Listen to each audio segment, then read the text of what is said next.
Membuka acara secara resmi. Kepada Bapak, kami persilakan. Bismillahirrahmanirrahim. Assalamualaikum warahmatullahi wabarakatuh. Yang terhormat Bapak-Bapak, masih adik-adik saya semuanya. Yang saya hormati, saya cintai, banggakan. Dan Bapak Ibu Saudara, kegiatan seperti ini sangat penting. Ini sangat penting karena memang sesuai dengan evaluasi dari internal kami Dinas PMD maupun BPKP. Hari ini teman-teman, kawan-kawan dari BPKP punya perencanaan kegiatan untuk pengelolaan seperti ini, kemudian kita respon secara baik.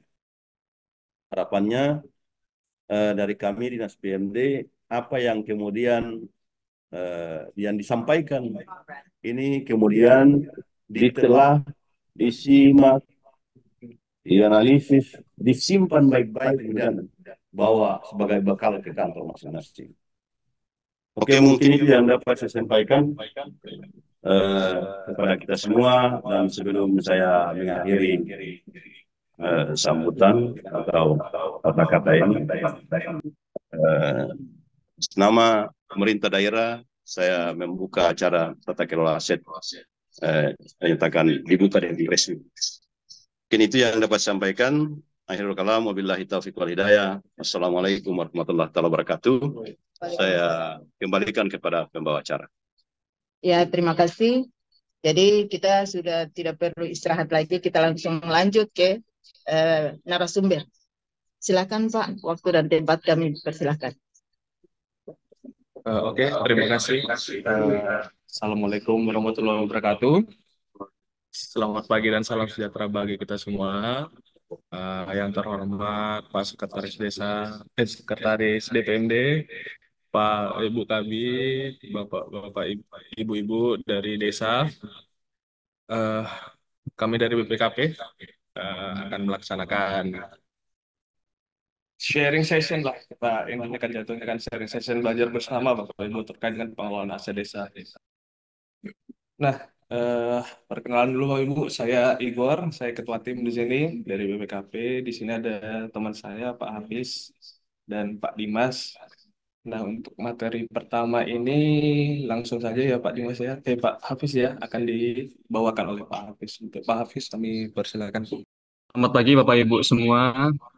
Terima kasih atas waktunya telah hadir, menyempatkan hadir di Dinas Pemberdayaan Masyarakat Desa ini.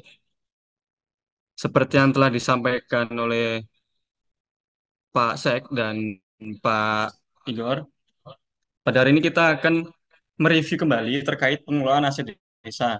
Lebih tepatnya itu ya tadilah sharing session. Jadi Bapak Ibu tidak perlu apa namanya takut atau gimana ya. Di sini kita juga belajar bersama terkait pengelolaan aset desa. Pada hari ini ada 8 poin yang akan kita bahas. Yang pertama itu adalah mengenai dasar hukum. Kemudian ada informasi umum. Ketiga itu pejabat pengelola itu siapa saja pengelolanya.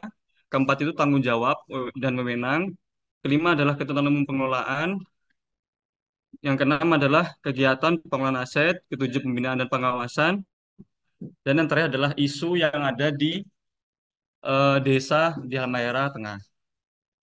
Terkait dasar hukum Bapak Ibu, seperti yang telah kita ketahui, ada peraturan baru dari Menteri Dalam Negeri, yaitu Peraturan Menteri Dalam Negeri Nomor 3 Tahun 2024, di mana peraturan ini sifatnya itu memperbaharui peraturan yang lama, yaitu Peraturan Menteri Dalam Negeri Nomor 1 Tahun 2016. Jadi, peraturan terbaru ini itu sifatnya memperbaharui apa yang ada di peraturan lama, tetapi tidak menghapus peraturan lama itu sendiri. Jadi seperti perubahan dan tambahan lah, apa aja yang berubah, apa aja yang diperbaharui. Jadi kita tetap menggunakan pasal Permendagri nomor 1 2016 dan Permendagri nomor 3 tahun 2024. Jadi dua itu dipakai. Jadi inilah dasar hukum kita terkait pengelolaan aset desa, ada dua. Lanjut. Untuk kita mereview kembali, apa sih aset desa itu? Seperti yang disebut dalam pasal 1 ayat 7 Permendagri nomor 3 tahun 2024, di sini sudah berubah nih. yaitu aset desa adalah barang milik desa yang berasal dari kekayaan asli milik desa, dibeli atau diperoleh atas beban anggaran pendapatan dan APBDes atau perolehan hak lainnya yang sah. Eh, yang dapat kita garis bawahi adalah aset desa itu adalah barang milik desa, bisa dari mana saja. Yang penting itu adalah perolehan hak lainnya yang sah. Jadi perlu adanya semacam dokumen yang resmi yang dapat diakui oleh undang-undang. Itu adalah pengertian aset desa yang perlu kita garis bawahi. Kemudian apa aja sih jenis aset desa itu? Di dalam pasal ayat 2 Permendagri nomor 1 tahun 2016 itu ada 7 jenis aset desa. Jenis aset desa. Yang pertama adalah kekayaan aset desa. Yang kedua adalah kekayaan milik desa yang dibeli atau diperoleh atas beban APBDes. Yang ketiga adalah kekayaan desa yang diperoleh dari hibah atau sumbangan atau yang sejenis. Yang keempat, kekayaan desa yang diperoleh sebagai pelaksanaan dari perjanjian atau kontrak dan atau diperoleh berdasarkan ketentuan peraturan perundang-undangan. Yang keenam, hasil kerja sama desa. Yang ketujuh, kekayaan desa yang berasal dari perolehan lain yang sah. Dari yang pertama adalah kekayaan asli desa itu dapat dijabarkan ke dalam 11 jenis kekayaan asli desa. Yang pertama itu bisa berupa tanah kas desa atau tanah bengkok, ada pasar sewa, pasar hewan, tambatan perahu, bangunan desa, pelelangan ikan yang dikelola oleh desa, pelelangan hasil pertanian, hutan milik desa, mata air milik desa, pemandian umum, dan lain-lainnya kekayaan asli dari desa itu sendiri. Itu terkait kekayaan asli desa. Yang kedua adalah kekayaan milik desa yang dibeli atau diperoleh atas beban APBDes. Jadi segala bentuk penganggaran yang dianggarkan oleh beban APBDes itu dapat diakui sebagai aset milik desa. Yang ketiga itu kekayaan desa yang diperoleh dari hibah atau sumbangan atau sejenis. Jadi ketika desa itu menerima sumbangan atau hibah dari mungkin dari pemerintah Kabupaten Halmahera Tengah atau dari desa lain seumpama itu merupakan salah satu jenis aset milik desa. Yang menjadi penting adalah kita itu perlu membuat sebuah dokumen yang dapat diakui oleh negara. Yang keempat itu kekayaan desa yang diperoleh sebagai pelaksanaan dari perjanjian dan kontrak. Kemudian yang keenam tadi kan ada hasil kerjasama desa. Hasil kerjasama desa itu bisa berupa seperti contoh desa A dan desa B itu melakukan kerjasama membeli sebuah katakanlah perahu itu bisa dilakukan kerjasama. Jadi seperti patungan lah. Jadi desa A desa B membeli sebuah perahu itu bisa diakui sebagai aset desa asalkan ada dokumennya seperti berita acaranya. Kemudian kekayaan desa lain yang diperoleh secara syah. Itu adalah pengertian dan jenis aset desa yang ada di Permendagri nomor 3 tahun 2024 dan Permendagri nomor 1 tahun 2016. Kemudian, siapa aja sih pengelola aset desa? Itu di Permendagri tahun nomor 1 tahun 2016 itu ada 3, Bapak Ibu. Yang pertama adalah kepala desa, yang kedua adalah sekretaris desa, yang ketiga adalah unsur perangkat desa. Pastinya di Bapak Ibu semua di setiap desa itu pasti sudah ada namanya kepala desa, sekretaris desa, dan unsur perangkatnya. Kita ini sekedar mereview kembali lah bahwa ketiga peran ini adalah mereka yang memiliki kewenangan untuk mengelola aset desa itu sendiri. Jadi di luar dari tiga ini tidak memiliki kewenangan. Nah, kepala desa itu adalah pemegang kekuasaan dan pengelolaan aset desa. Sekretaris desa adalah pembantu pengelola aset desa. Dan unsur perangkat desa itu petugas atau pengurus aset desa untuk membantu tugas dari sekretaris desa.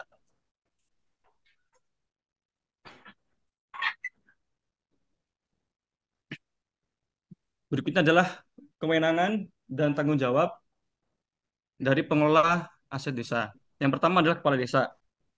Ada 7 poin yang dijelaskan dalam pasal 4 ayat 2 Permendagri nomor 1 tahun 2016. Yang pertama, kepala desa itu menetapkan kebijakan pengelolaan aset desa. Jadi, setiap desa itu diharapkan tuh memiliki permendes terkait pengelolaan aset desa. Dan nanti di dalamnya tuh ada peraturan yang mengatur tentang pemanfaatan, perolehan, sewa menyewa dan lain-lain di Permendesnya. Itu adalah tanggung jawab kepala desa yang pertama. Yang kedua, menetapkan pembantu pengelola dan petugas pengurus desa, pengurus aset desa, maaf. Jadi Kades itu juga perlu menetapkan siapa aja yang dapat diperbantukan untuk mengelola aset desa. Kepala desa itu dapat membuat semacam SK pengurus aset desa. Yang ketiga itu ada menetapkan penggunaan, pemanfaatan atau pemindahan tanganan aset desa. Yang keempat, menetapkan kebijakan pengamanan aset desa. Yang kelima, mengajukan usul pengadaan, pemindahan tanganan, dan atau penghapusan aset desa yang bersifat strategis melalui musyawarah desa. Yang keenam, menyetujui usul pemindahan tanganan dan penghapusan aset desa melalui batas kewenangan. Dan yang ketujuh adalah menyetujui usul pemanfaatan aset desa selain tanah dan atau bangunan. Jadi, apa yang menjadi kewenangan kepala desa itu bisa dituangkan ke dalam Permendes itu sendiri untuk menjelaskan apa aja sih fungsi-fungsinya dan apa aja kewajibannya yang perlu dilakukan oleh kepala desa dan juga pengurus di bawahnya.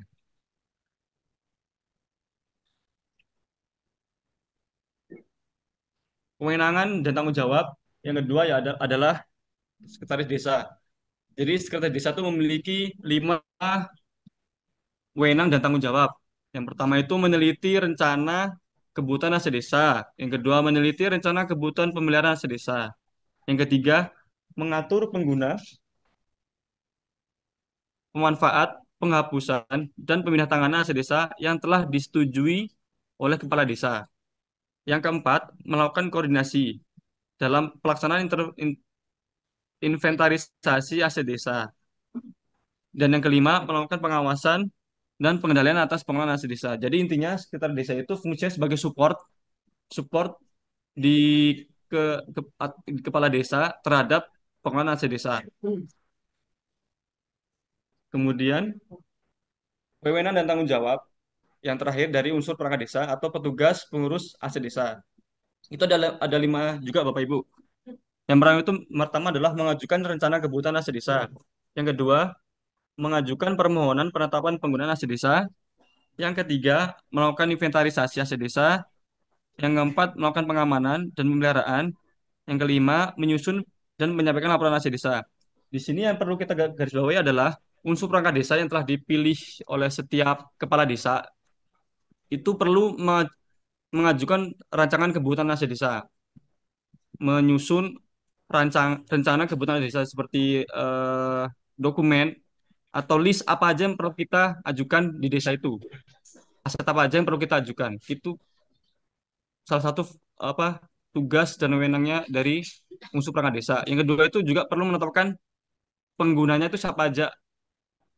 Jadi unsur perangkat desa ini tuh tugasnya juga mensupport sekretaris desa, juga mensupport dari kepala desa itu sendiri.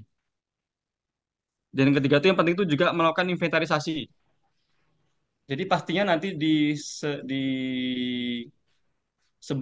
setelah Permendes aset desa itu ada, kepala desa tuh perlu menetapkan SK siapa aja pengurusnya. Di SK itu tuh apa di ini dicantumin apa aja tugas dan wewenang dari kepala desanya itu sendiri, dari sekretarisnya itu, dan juga unsur perangkat desa itu siapa aja. Jadi ada nama dan lain-lain beserta tugas dan tanggung jawabnya. Yang keempat itu mengamankan. Udah pastinya unsur perangkat desa itu tugasnya juga mengamankan dan memelihara aset desa. Dan yang terakhir itu yang tak lupa adalah menyusun dan menyampaikan laporan aset desa.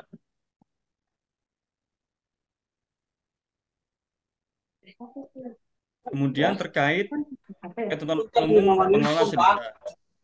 Coba perhatikan Papa. Itu berdasarkan pasal 6 Permendagri nomor 3 tahun 2024 ada 6 ketentuan umum pengelolaan aset desa yang dapat menjadi perhatian. Itu ada ketentuannya dan juga ada larangannya.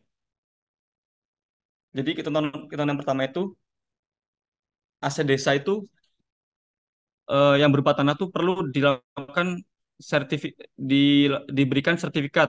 Jadi ketika desa itu memiliki lahan desa atau lahan aset desa itu perlu adanya dokumen sertifikat yang diakui oleh negara. Mengapa? Karena biasanya di setiap desa tuh ketika ada sengketa, sertifikat itu bisa jadi eh, apa namanya dasar hukum lah atas kepemilikan tanah itu sendiri. Jadi kan kebanyakan desa kan ada tanah yang sudah lama ada, cuman belum dilakukan inventarisasi, belum adanya dokumen, belum adanya sertifikat tanah. Nah, ini tuh merupakan salah satu inilah garis garis merah lah, garis apa namanya poin penting harus kita miliki, yaitu berupa sertifikat tanah itu sendiri. Yang kedua yang perlu kita perhatikan berikutnya adalah kendaraan bermotor yang diregistrasi dan diidentifikasi. Jadi maksudnya di desa pasti memiliki namanya kendaraan bermotor. Mungkin punya motor, mungkin punya mobil atau punya truk bisa barangkali. Nah, itu eh, dalam melakukan inventarisasi aset desa itu perlu adanya dokumen seperti BPKB atau surat kepemilikan dan juga SK-nya. Jadi selak selayaknya kita kalau kita memiliki kendaraan kan pasti ada BPKB ya, ada BPKB ada SIM-nya. Begitu juga dengan kendaraan itu perlu adanya BPKB dan surat-surat pendukungnya. Yang ketiga itu aset desa berupa bangunan harus dilengkapi dengan bukti status kepemilikan dan ditata usaha secara tertib. Nah, ini merujuk kepada yang poin pertama tadi. Aset berupa tanah bangunan itu perlu ada sertifikat, nggak hanya tanah. Jadi bangunan pun juga perlu sertifikat. Kemudian yang keempat, aset desa dapat diasuransikan sesuai dengan kemampuan keuangan. Jadi jika perlu memang adanya kerjasama atau asuransi di desa itu menganggarkan asuransi, itu perlu dilakukan inventarisasi, Bapak Ibu, dilakukan pencatatan. Yang kelima dan yang nomor 5 adalah larangan yang tidak boleh dilakukan. Yang pertama, aset desa itu dilarang untuk diserahkan pada pihak lain sebagai pembayaran atas tagihan kepada pemerintah. Jadi aset desa yang dimiliki itu tidak boleh digadaikan ke pemerintah untuk pembayaran apapun. Jadi jika kita memiliki di desa itu punya hutang, kita dilarang untuk menggadaikan aset-aset yang ada di desa. Larangan yang kedua adalah aset desa dilarang atau digadaikan. Nah, ini sama dengan poin 5.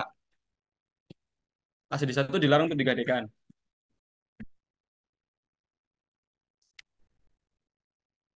Berikutnya adalah terkait 10 kegiatan pengelolaan aset desa yang akan dijelaskan oleh Bapak Igor. Kepada Bapak Igor dipersilakan. Oke, Bapak Ibu ya. Tadi kan sudah dijelaskan ya terkait dengan ketentuan umum ya oleh Bapak Hafiz. Nah, di sini saya akan melaksanakan apa ya sosialisasi bagiannya terkait dengan 10 kegiatan pengelolaan aset desa. Nah, inilah yang menjadi domain desa. Ada perencanaan, ada pengadaan, ada penggunaan, ada pemanfaatan, ada pengamanan, ada pemeliharaan, penghapusan, pemindah tanganan, penata usahaan dan pelaporan dan penilaian. Kelihatannya banyak sekali ya Bapak Ibu, tapi ini sebenarnya satu siklus. Gitu. Sama seperti misalnya Bapak Ibu melaksanakan kegiatan desa seperti biasanya kan ada perencanaan, ada pengadaan, penggunaan dan segala macamnya. Nah, ini akan kita bahas satu persatu ya Bapak Ibu. Next.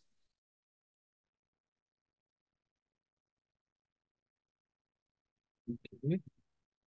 Loading Bapak Ibu sebentar ya. Sudah. Oke. Nah, saya mau tanya Bapak Ibu yang ada di sini. Selain selain desanya memang PJ ya. Kalau PJ kan belum ada RPJMdes ya. Tapi yang desa yang kepala desa definitif, apakah ada desa yang belum ada RPJMdes-nya? Ada kan?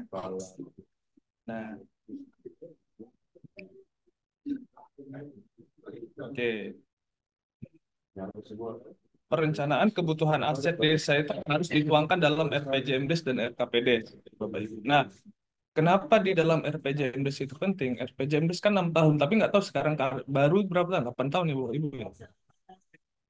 Pengukuhan pagi ya, Ya, besok besok. pagi ya.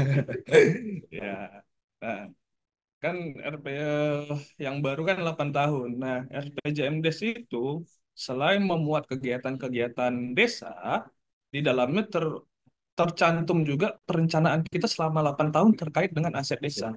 Nah, kenapa perlu dituangkan dalam RPJMDes? Karena kita harus menilai Bapak Ibu keberhasilan kita. Di RPJMDes kan ada target. Tahun pertama berapa, tahun kedua berapa, misalnya sampai nanti tahun ke-8. Berhasil nggak kita dalam perencanaan pengadaan aset desa kita di RPJMDes? Kalau kita tidak punya RPJMDes, kita tidak punya dasar melaksanakan penilaian. Nah, misalnya di RPJMDes kita tidak ada nih, tapi kita misalnya tahun pertama beli ini, beli itu, beli ini, beli itu, tahun kedua sampai tahun ke-8. Apa dasar kita melaksanakan penilaian? Kan tidak ada. Makanya penting dibuat RPJMDes, bukan hanya untuk aset desa, tapi untuk desa secara keseluruhan. Keseluruhan kegiatannya harus kita nilai, sukseskah tidak kegiatan tersebut, ya kan? Dan RPJMDes ini juga menjadi acuan dalam membuat RKPDes. Nah, RKPDes nanti itu adalah acuan untuk membuat APBDes. Nah, kan kelihatan ya Bapak Ibu ya, susunan-susunannya kan kelihatan. Nah, di RPJMDes dan di RKPDes ini, pembuatan dan RPJMDes dan RKPDes ini kan dilaksanakan melalui musyawarah desa. Benar kan? Nah, jadi melalui musyawarah desa itu, perangkat desa memberikan informasi kepada desa melalui musyawarah desa terkait kebutuhan aset desa kita itu gimana. Apakah ada penolakan dari masyarakat? Apakah ada usulan dari masyarakat? Lah, kita perlunya aset desa misalnya ini Pak, ini Bu, atau misalnya apa gitu. Itu terlaksana di musyawarah desa. Lahirlah RPJMDes ini. Nanti musyawarah desa lagi, lahirlah RKPDes. Lalu perencanaan memperhatikan ketersediaan aset desa yang ada. Nah, jangan kita melaksanakan pengadaan aset desa, tapi sebenarnya aset desa itu sudah ada gitu. Jadi kan mubazir Bapak Ibu. Makanya perencanaan memperhatikan ketersediaan aset desa yang ada. Next. Nah, pengadaan aset desa, kalau pengadaan pasti udah paham lah Bapak Ibu ya. Dilaksanakan berdasarkan prinsip-prinsipnya efisien, efektif, transparan dan terbuka, bersaing, adil, tidak diskriminatif dan akuntabel. Apa beda efisien dan efektif, Bapak Ibu?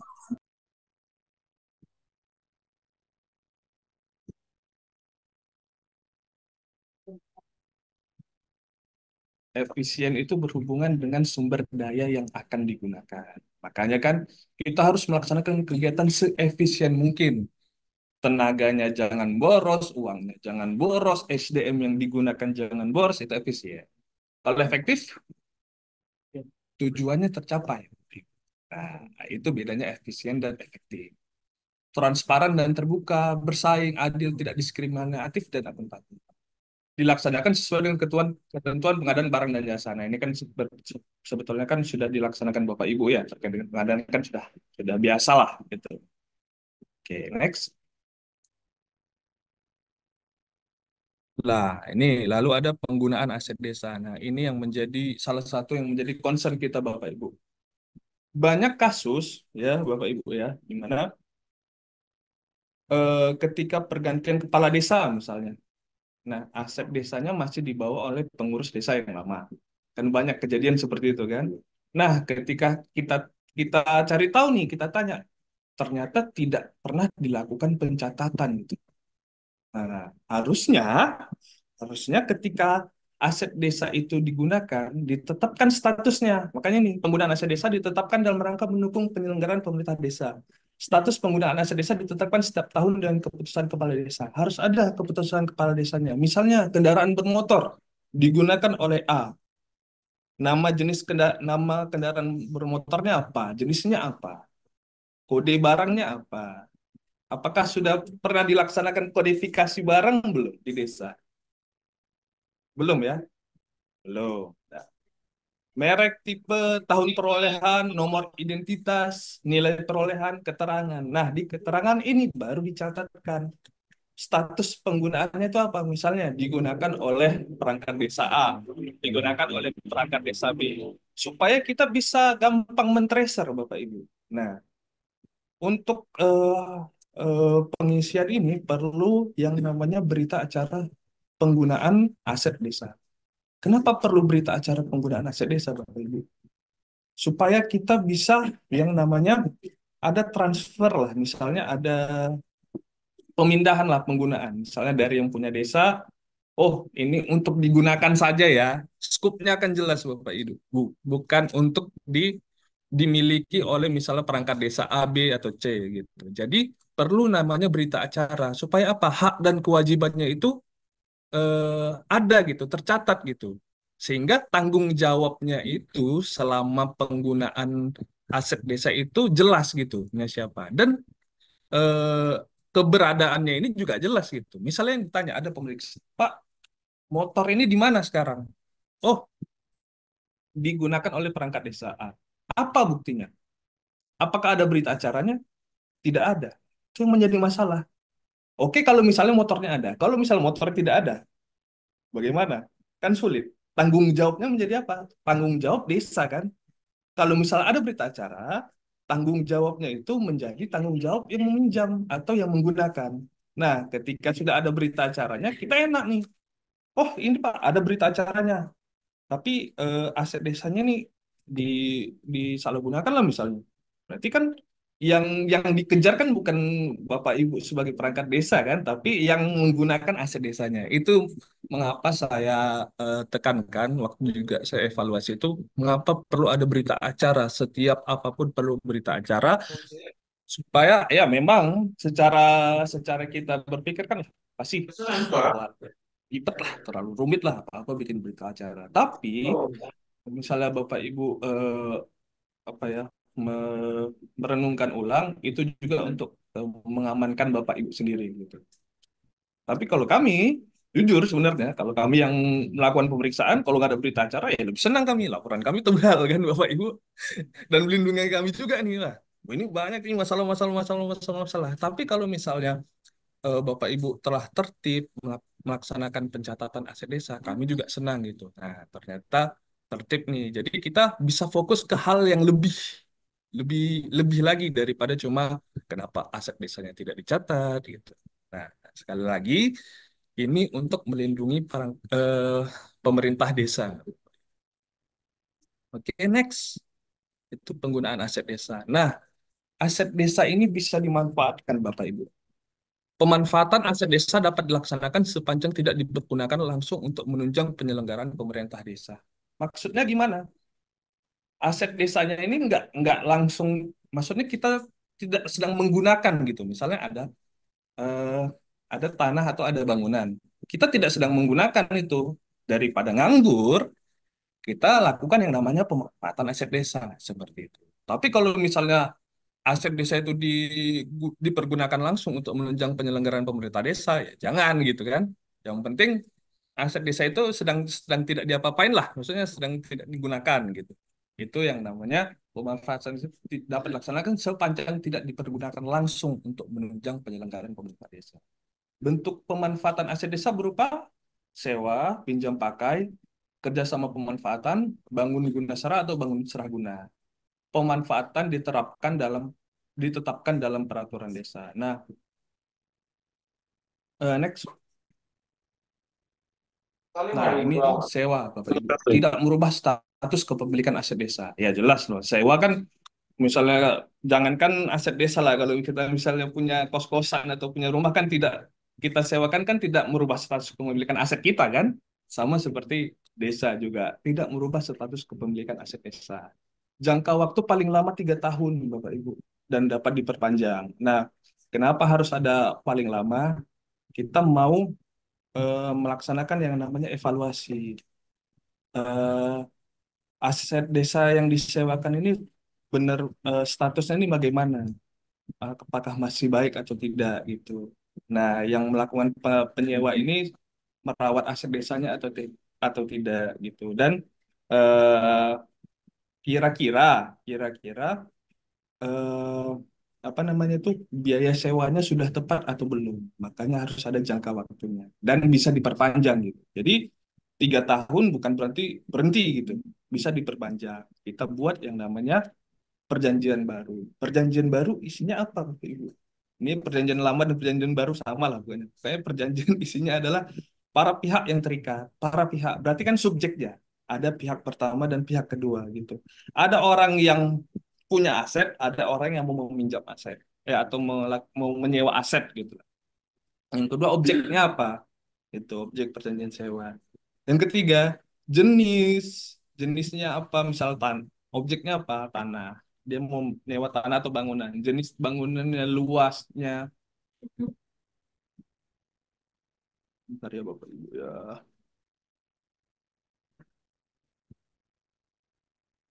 Jenis, luas atau jumlah barang, besaran besaran sewa. Nah, besaran sewa dan jangka waktunya.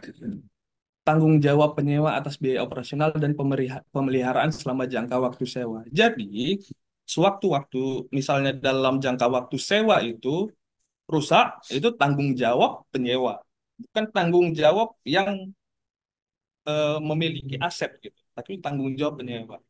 Hak dan kewajiban para pihak, force major. Force major ini adalah keadaan-keadaan kahar, keadaan-keadaan yang eh, keadaan yang ini lah apa di luar yang sudah kita pikirkan lah, itu keadaan kahar dan persyaratan lain yang dianggap perlu. Next.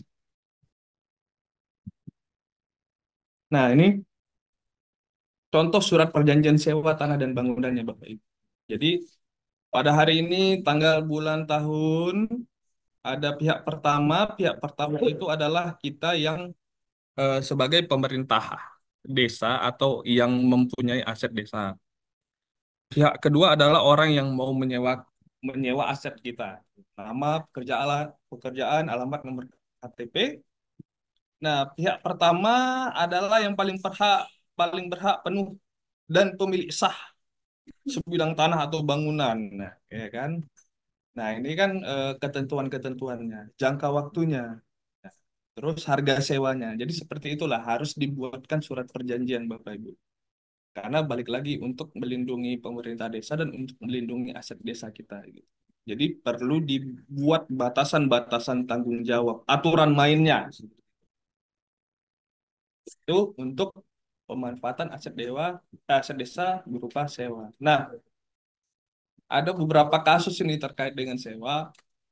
Jadi ketika nggak tahu lah kasus di mana saya lupa saya baca. Jadi dia menyewakan kepala desanya menyewakan 10 bidang, ya kan? Tapi uang sewanya tidak ditransfer ke rekening kas desa, tapi di rekening kepala desa. Ya, itu yang menjadi apa ya, yang menjadi ketakutan kita selama ini. Makanya perlu dibuatkan surat perjanjian, Bapak Ibu. Harus dibuat aturan mainnya. Nanti ditransfer ke rekening manakah, berupa cash atau apa. Sehingga kalau kita misalnya melaksanakan pemeriksaan, enak tuh. Oh, uang sewanya segini nih, ternyata. Jangka waktunya 3 tahun. Nah, prosesnya bagaimana? Misalnya, yuk ditransfer ke rekening kas desa. Harus ada. Kalau tidak ada, wah, itu yang gawat gitu kan. Next. Nah, ini kewajiban pihak pertama untuk menyerahkan tanah atau bangunan dimaksud kepada pihak kedua dalam keadaan baik. PBB menjadi kewajiban pihak pertama, ya kewajiban kita ya yang mempunyai aset, mempunyai tanah. Pihak pertama menjamin kepada pihak kedua bahwa tanah atau bangunan yang disebutkan dalam perjanjian ini benar-benar milik pihak pertama. Tidak digadaikan dengan cara apapun, juga bebas dari sitaan. Tidak tersangkut suatu perkara hukum dan belum pernah dijual atau dialihkan hak-haknya kepada siapapun juga. Intinya tanah ini tidak bermasalah. Itulah. Pihak pertama menjamin kepada pihak kedua selama perjanjian ini berlaku membebaskan pihak kedua dari segala tuntutan atau gugatan dari siapapun juga berkenaan dengan tanah bangunan tersebut sebelum disewa oleh pihak kedua. Oke. Nah, kewajiban pihak kedua tolong ke bawah. Pihak kedua memiliki kewajiban atas pemeliharaan. Ya, pemeliharaan dan menjaga aset desa yang menjadi objek sewa selama masa sewa. Segala kerusakan ataupun kehilangan yang timbul selama masa sewa menjadi tanggung jawab siapa? Pihak kedua. Bukan lagi menjadi tanggung jawab pihak pertama atau pemerintah desa. Pihak kedua memiliki kewajiban membayar semua biaya yang timbul dalam persiapan dan pelaksanaan kerjasama pemanfaatan. Pihak kedua dilarang menjamin atau menggadaikan, jelas karena bukan milik dia kan, jadi dilarang menjaminkan atau menggadaikan. Pihak kedua dilarang merubah bentuk, fungsi, dan manfaat aset desa yang menjadi objek sewa dalam perjanjian ini. Dan segala biaya retribusi dan lainnya, kecuali pajak bumi dan bangunan yang sudah saya jelaskan tadi di awal, selama masa perjanjian ini menjadi kewajiban pihak kedua. Nah, seperti inilah Bapak Ibu surat perjanjian terkait dengan sewa. Oke? Yang force major, nah ini yang saya jelaskan dari yang force major. Yang dimaksud dengan force major dalam perjanjian adalah peristiwa yang terjadi di luar kendali pihak pertama dan pihak kedua, seperti bencana alam, huru-hara, perang, kerusuhan massa, dan kebijakan pemerintah, baik pusat maupun daerah, yang memengaruhi tanah atau bangunan pihak pertama atau pihak kedua yang dimaksud dalam perjanjian ini. Apabila dalam perjanjian ini memiliki kerugian, maka segala kerugian yang timbul akan sepenuhnya menjadi beban dan tanggung jawab masing-masing pihak. Nah, kan sudah dijelaskan kan? Dalam hal peristiwa force majeure tersebut di atas mengakibatkan kegiatan usaha pihak kedua yang dimaksud ditutup atau tidak dapat beroperasi, maka para pihak sepakat untuk mengakhiri perjanjian. Seperti itulah isi surat perjanjian terkait dengan sewa. Next.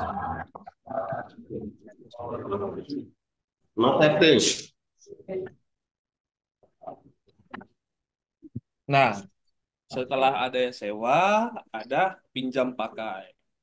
Nah, pemanfaatan berupa pinjam pakai pelaku pemerintah desa dengan pemerintah desa lain.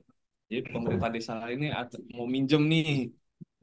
Jadi desa lain atau lembaga kemasyarakatan desa. Nah, ada pengecualiannya dan ada jangka waktunya. Jadi dikecualikan untuk tanah, bangunan, dan aset bergerak berupa kendaraan bermotor. Oke, Bapak Ibu, jangka waktu adalah 7 hari dan dapat diperpanjang. Cuma 7 hari aja untuk pinjam pakai. Nah, perjanjian sekurang-kurangnya memuat para pihak yang terikat dalam perjanjian, jenis atau jumlah barang, jangka waktu pinjam pakai, tanggung jawab peminjam, hak dan kewajiban para pihak, force majeure, dan lain-lain. Sama ya intinya ya. Skupnya kan sama itu, isi perjanjian. Next. Nah, ini Bapak Ibu terkait dengan surat perjanjian, ada subjeknya juga, pihak pertama dan pihak kedua. Oke. Pihak menerangkan bahwa meminjamkan sejumlah aset desa kepada pihak kedua benar-benar telah menyatakan persetujuannya untuk meminjam aset desa. Next, yang sebelah kanannya. Nah, jenis jumlah barangnya apa, jangka waktunya berapa, kan 7 hari ya, dan dapat diperpanjang. Kewajiban pihak pertamanya apa untuk menyerahkan objeknya. Kewajiban pihak kedua atas biaya operasionalnya itu menjadi tanggung jawab pihak kedua. Itu untuk pinjam pakai, Bang. Oke, next.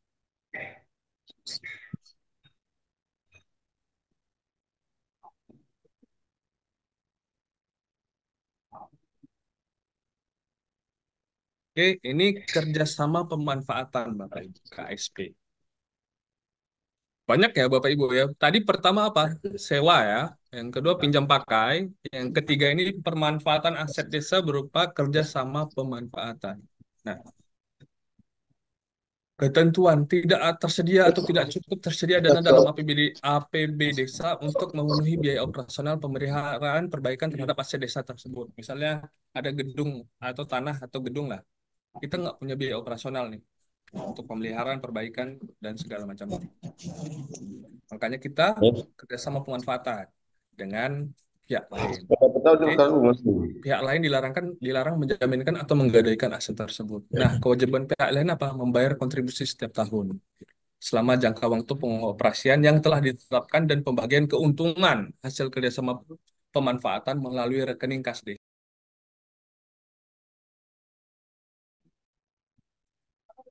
membayar segala biaya persiapan dan pemanfaatan kerjasama pemanfaatan. Jangka waktunya 15 tahun dan dapat diperpanjang.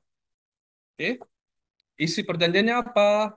Subjek. Subjeknya apa? Objeknya apa? Jangka waktunya, hak dan kewajiban, penyelesaian perselisihan, force majeure, peninjauan pelaksanaan perjanjian.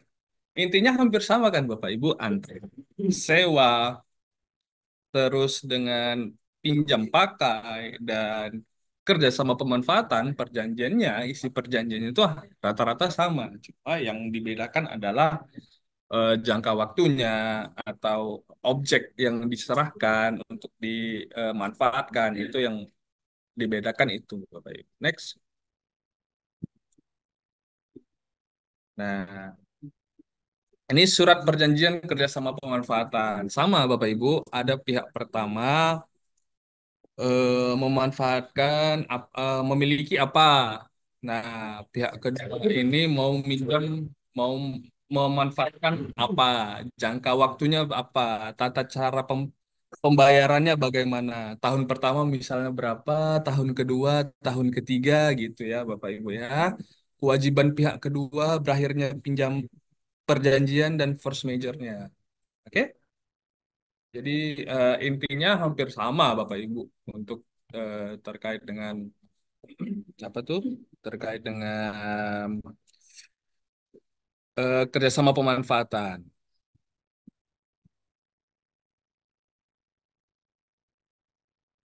Nah, ini ada pertanyaan nih dari Pak Tani. Nah, jika aset desa berupa tanah yang sudah dianggarkan untuk dibuatkan sertifikat tanah dan anggaran sudah dicairkan, ternyata tanah milik desa tersebut tidak bisa dibuatkan sertifikat. Mohon penjelasan. Nah, tidak bisa dibuatkan karena apa gitu? Kan ada kita harus jelas dulu tidak tidak bisa dibuatkan sertifikatnya itu karena apa gitu kan harus jelas kan. Kalau misalnya tidak ada penjelasannya, nah ini yang menjadi sulit bagi kita. Nah, ini kan domainnya itu BPN ya, Badan Pertanahan Nasional, dan setiap kabupaten kan ada BPN. Nah, nanti ke BPN ini ditanyakan terkait dengan status tanah ini punya siapa sebenarnya. Nah, terus eh, kita kan mau buat sertifikat. Apa dasar kita membuat sertifikat? Misalnya eh, dulu kan ada yang namanya girik ya Bapak Ibu ya. Girik. Nah, itu dasarnya gitu kan. Terus status tanahnya di BPN ternyata bukan punya siapa-siapa. Ya, oke, kita buatkan sertifikatnya gitu. Makanya harus jelas dulu kenapa tidak bisa dibuatkan sertifikatnya. Nah, jika misalnya status tanahnya tidak bermasalah, harusnya nggak masalah. Yang penting kan kita punya punya dokumen yang apa yang me- mengindikasikan bahwa tanah itu milik kita. Bisa surat keterangan, bisa itu tadi girik atau eh, surat-surat surat-surat lain lah yang sah di mata hukum. Baru kita bisa buat yang namanya apa sertifikat gitu. Tapi balik lagi harus konsultasi ke BPN. Benar nggak tanahnya ini tidak bermasalah? Kan seperti itu Bapak Ibu.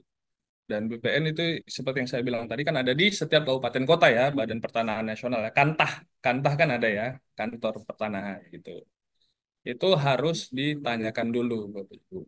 Tapi kalau misalnya status tanahnya tidak bermasalah, nah kita harus minta penjelasan ke BPN ini atau misalkan iyalah ke BPN, kenapa tidak bisa gitu. Nah, itu kan menjadi domainnya Badan Pertanahan Nasional atau kantor pertanahan gitu Bapak Ibu. Tapi kalau misalnya sudah clear dan tidak bermasalah, seharusnya prosedur pembuatan sertifikat sudah bisa berjalan gitu, sesuai dengan prosedurnya. Jadi kita pembuatan sertifikat, terus biaya-biayanya untuk notaris harusnya sudah bisa dilaksanakan. Gitu. Mungkin bisa menjawab ya, Pak Sahrudin Lasani ya. Oke, siap. Terima kasih, Bapak. Lalu ada bangun guna serah. Ada bangun guna serah dan bangun serah guna, Bapak Ibu. Jadi bangun guna serah itu pihak kedua membangun, menggunakan, terus nanti beberapa tahun menyerahkan ke kita. terus bangun serah guna, membangun, terus diserahkan dulu. Nah, nanti sudah diserahkan, mereka menggunakan. Jadi perbedaannya adalah pada penyerahannya. Kalau bangun guna serah nanti, bangun serah guna ketika di sudah terbangun, diserahkan, terus digunakan oleh eh, pihak yang membangun tadi gitu. Jangka waktunya 20 tahun dan dapat diperpanjang. Nah, kalau misalnya sudah mau diperpanjang Bapak Ibu terkait bangunan yang mau dimanfaatkan oleh pihak lain, nanti masuknya yang tadi kerjasama pemanfaatan Bapak Ibu. Kewajiban pihak lain membayar kontribusi ke rekening kas desa memelihara objek bangunan. Perjanjiannya sama, para pihak, objek, jangka waktu penyelesaian, force major, persyaratan lain. Harus dilengkapi IMB, izin mendirikan bangunannya atas nama pemerintah desa, bukan yang mendirikan bangunan gitu. Itu bangunan guna serah dan bangunan serah guna. Oke, next.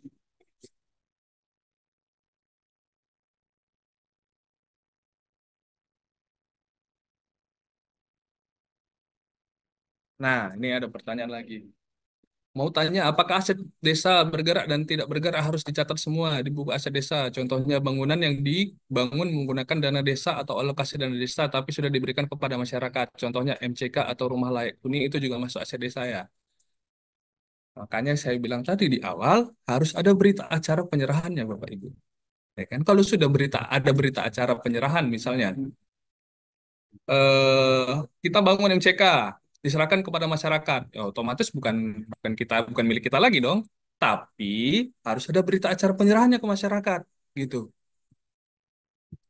Eh, Misalnya barang milik desa kita mau menyerahkan misalnya berupa alat pertanian, harus ada berita acara penyerahannya dulu. Nah, ada berita acara penyerahannya, nanti dihapus dari daftar inventarisasi kita, gitu. Gitu Bapak Ibu ya. Makanya saya bilang dari awal harus ada yang namanya berita acara. Setiap kita melaksanakan itu harus ada berita acara penyerahan kah atau berita acara penggunaan kah atau apapun itu eh, harus ada berita acaranya.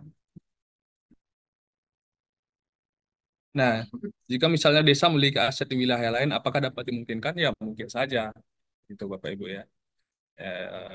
Entah dia karena apa kan kita harus tahu kan karena apa dulu aset desanya. Kan kadang gini, nanti yang ada saya jelaskan juga. Misalnya aset desa itu tanah desa ini ada tukar menukar Bapak Ibu, tukar menukar. Tapi ketika mau ditukar menukar, ternyata aset desa tanah penggantiannya itu tidak ada di desa tersebut Bapak Ibu, tapi adanya di desa lain atau di kecamatan lain. Boleh saja gitu. Tapi eh, diberikan keterangan bahwa memang tidak ada aset atau tanah desa yang nilainya setimpal di desa tersebut. Gitu. Boleh saja. Oke. Pengamanan aset desa. Ini ya yang kelima ya, yang tadi ya. Wajib dilakukan oleh kepala desa dan perangkat desa meliputi administrasi, pembukuan, inventarisasi, pelaporan, dan penyimpanan dokumen. Nah, fisik mencegah penurunan fungsi barang dan hilangnya barang, pemagaran, pemasangan tanda batas, penyimpanan, dan pengamanan hukum. Nah, pengamanan hukum ini atau legal ini berupa misalnya surat tanah, bukti status kepemilikan, dan lain-lain. Biaya pengamanan dibebankan di APBD. Seperti itu. Oke, next. Nah, pemeliharaan aset desa wajib dilakukan oleh kepala desa dan perangkat desa. Biaya pemeliharaan dibebankan pada APBD. Itu pemeliharaan ya. Next. Nah, penghapusan aset desa. Kalau di pemerintahan Bapak Ibu, penghapusan aset desa ini penghapusan aset ya, bukan aset desa. Penghapusan aset ini menjadi apa ya? Harus didorong. Mengapa? Karena gini Bapak Ibu, aset desa aset misalnya dia sudah tidak produktif, sudah tidak bisa digunakan lagi. Tapi di pemerintahan karena dia tidak dihapus Bapak Ibu, biaya pemeliharaan itu masih bisa dianggarkan. Padahal aset tersebut tidak lagi produktif, itu yang menjadi masalah. eh, sebenarnya kan ya boleh-boleh aja loh, asetnya ada kok, ada nih biaya pemeliharaan. Tapi kita tahu Bapak Ibu bahwa aset tersebut sebenarnya tidak lagi bisa diapa-apain. Nah, tapi ada beberapa di pemerintahan itu mereka tetap apa itu namanya menganggarkan biaya pemeliharaan. Ini yang mau dihindari agar biaya pemeliharaan itu benar-benar real gitu digunakan untuk memelihara aset desa yang benar-benar bisa dipelihara gitu, bukan lagi yang tidak produktif. Nah, penghapusan aset desa itu kegiatan menghapus atau mendedikkan aset desa dari buku data inventarisasi aset desa. Dihapus karena beralih kepemilikan. Kan berita acara serah terima tadi kan, misalnya kita membangun apa, beralih kepemilikan. Nah, itu dihapus dari daftar inventarisasi aset desa kita. Pemusnahan atau sebab lain. Nah, penghapusan terlebih dahulu dibuat berita acara dan ditetapkan dengan keputusan kepala desa. Next.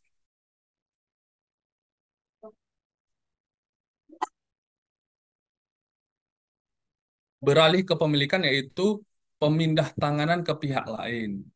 Nah, atau putusan pengadilan yang telah berkekuatan hukum. Nah, misalnya terjadi sengketa aset desa nih.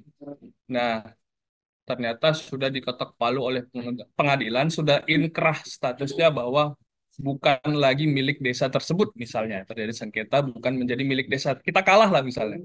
Nah, itu dihapuskan dari daftar inventarisasi aset desa.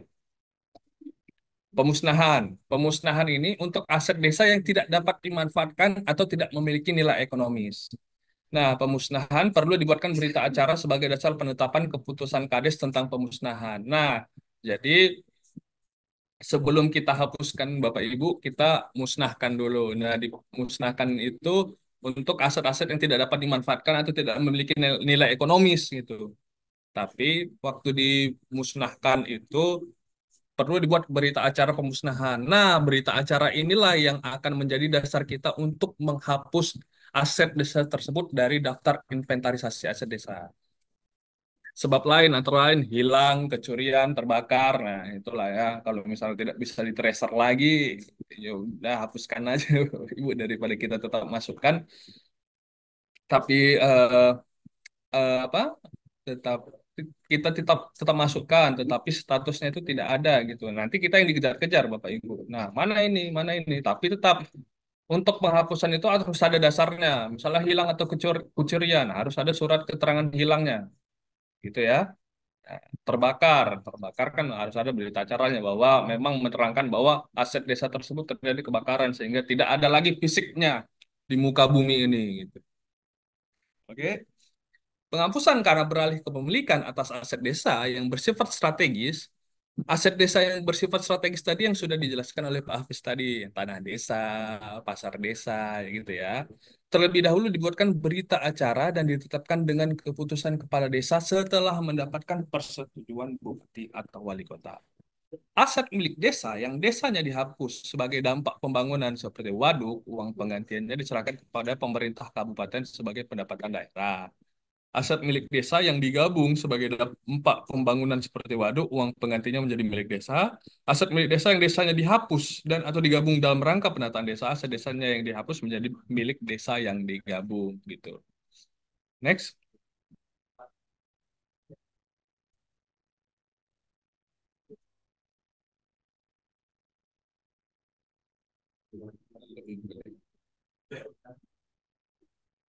Nah, ini format berita acara penghapusan aset desa, Bapak Ibu. Jadi pada tanggal berapa kami pihak-pihaknya yang bertanggung di bawah ini selaku pembantu dan pengelola pengurus penguasa desa telah melakukan pengecekan. Adapun hasil dari pengecekan itu disebabkan karena pemindah tanganan atau putusan pengadilan atau hilang atau kecurian terbakar tadi yang sudah saya jelaskan penyebab-penyebabnya ya, dan sudah tidak dapat dipergunakan untuk kepentingan penyelenggaraan pemerintah desa dan manfaat penggunaannya tidak seimbang dengan biaya biaya pemeliharaan yang akan dikeluarkan. Nah, itu kan balik lagi kan kenapa harus dihapuskan? Karena tidak seimbang dengan biaya pemeliharaannya. Oleh karena itu, aset desa tersebut kami usulkan kepada kepala desa untuk dihapus dari buku inventarisasi aset desa dengan dilampirkan bukti pendukung antara lain apa gitu. Next, ininya di sebelah-sebelahnya di bawah. Nah, ini lampirannya, nomor, nama barangnya, kode barangnya, NUP, merek, tipe, tahun perolehan, nilai perolehan, keterangan, misalnya rusak berat, tidak diketemukan dalam pelaksanaan inventarisasi, dijual, dan lain-lain. Nah, kalaupun dijual, harus dihapuskan dalam daftar inventarisasi aset desa. Tuh. Cuma yang tidak boleh dijual adalah tanah ya Bapak Ibu. Tanah desa kan tidak boleh dijual kan. Yang boleh itu ditukar menukar gitu ya. Sebelah kanan.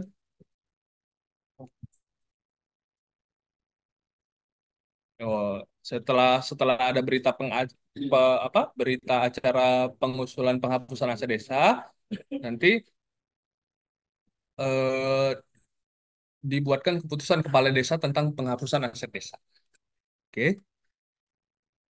next, Pak Dimas.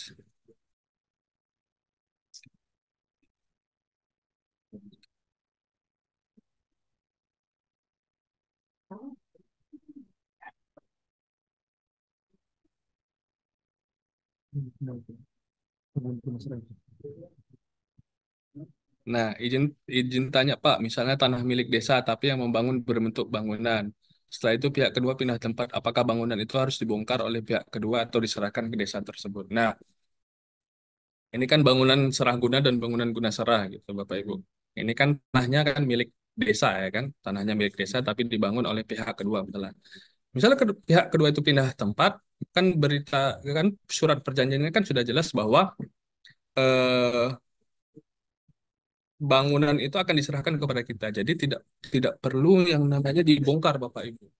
Nah, tapi tergantung profesional judgment kita. Namanya dibentuk tim penilaian. Apakah bangunan tersebut masih layak misalnya?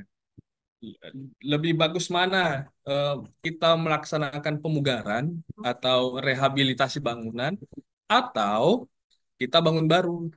Nah, begitu. Jadi kalau misalnya kita masih bisa kita manfaatkan, ya kita manfaatkan, tapi tidak harus dibongkar. Jadi diserahkan dulu kepada desa, baru nanti bangunan ini mau diapain, ya bebas gitu kan. Itu tergantung desa. Professional judgment, keputusan profesional kita bagaimana. Nah, tanya, jika infrastruktur yang dibangun oleh desa dan dicatat sebagai aset desa akan tetapi di kemudian hari terjadi pengembangan atau peningkatan yang lebih apa, lebih baik oleh pemerintah kabupaten atau provinsi tanpa ada serah terima dari desa ke pemerintah kabupaten atau provinsi. Cara penghapusan aset desa dimaksud seperti apa? Ini maksudnya gimana nih? Jika infrastruktur yang dibangun oleh desa dan dicatat sebagai aset desa akan tetapi jadi desa itu udah membuat tapi sudah buat, tapi kan misalnya dia buat gedung, tapi pemerintah ini atau buat jalan atau apapun lah aset desa, tapi dipercantik gitu kan Bapak Ibu. Nah, dipercantik ya tidak perlu dihapuskan. Kenapa perlu dihapuskan? Tapi terus tetap ada berita acaranya.